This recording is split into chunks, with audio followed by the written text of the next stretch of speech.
Hello everyone, welcome to another video. সবাই কেমন আছেন? আশা করি সবাই ভালো আছেন। আমি তো খুব ভালো আছি, আর আমার ভালো থাকার কারণটাই আজকে আপনাদের সাথে শেয়ার করতে চলেছি।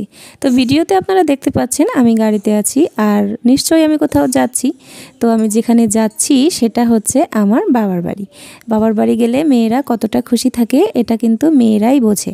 যারা হচ্ছে বাবার বাড়ি থেকে দূরে থাকে তারাই বোঝে যে কতটা কষ্ট বাবার বাড়ি থেকে দূরে থাকা। যতটাই সুখে শান্তিতে থাকা হোক না কেন, বাবার বাড়ির কথা কিন্তু প্রচণ্ড মনে পড়ে। কিন্তু পরিবেশের জন্য, পরিস্থিতির জন্য অনেক সময় ইচ্ছা থাকলেও আসা যায় না।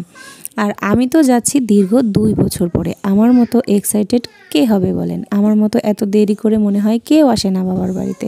আমি এবার লং টাইম পরে বাবার বাড়িতে যাচ্ছি।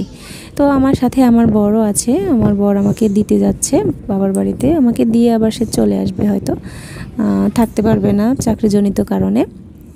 তো এই তো অর্ধেক রাস্তা চলে আসছে। এটা হচ্ছে মাগুরার ব্রিজ। আমার বাবার বাড়ি হচ্ছে মানিকগঞ্জে, আর মানিকগঞ্জ যেতে আমাদের ফেরি পার হতে হবে। তো দেখতে দেখতে আমরা ফেরিতে চলে আসলাম। ফেরিতে আমরা ওপরে উঠে হচ্ছে একটু চা কফি খাচ্ছিলাম। বেশি কিছু এখানে খাওয়া যাবে না, কারণ লং টাইম জার্নি, যখন পেট গরম হয়ে যাবে। মানে আমার ছোট ছোট বাচ্চা আছে, বমি টমি করার একটা বিষয় আছে, যার জন্য আমরা বাড়তি কিছুই খাইনি। আর ফেরির ওপরে বাইরের জিনিসের থেকে অনেক বেশি দাম নেয় এখানে, এর জন্য আমরা ফেরিতে উঠে তেমন কিছু খাই না। একটু কফি আর চা খেয়েছিলাম, আর জল টল খেয়ে ওদেরকে নিয়ে একটু দাঁড়িয়ে বাতাসে ছিলাম।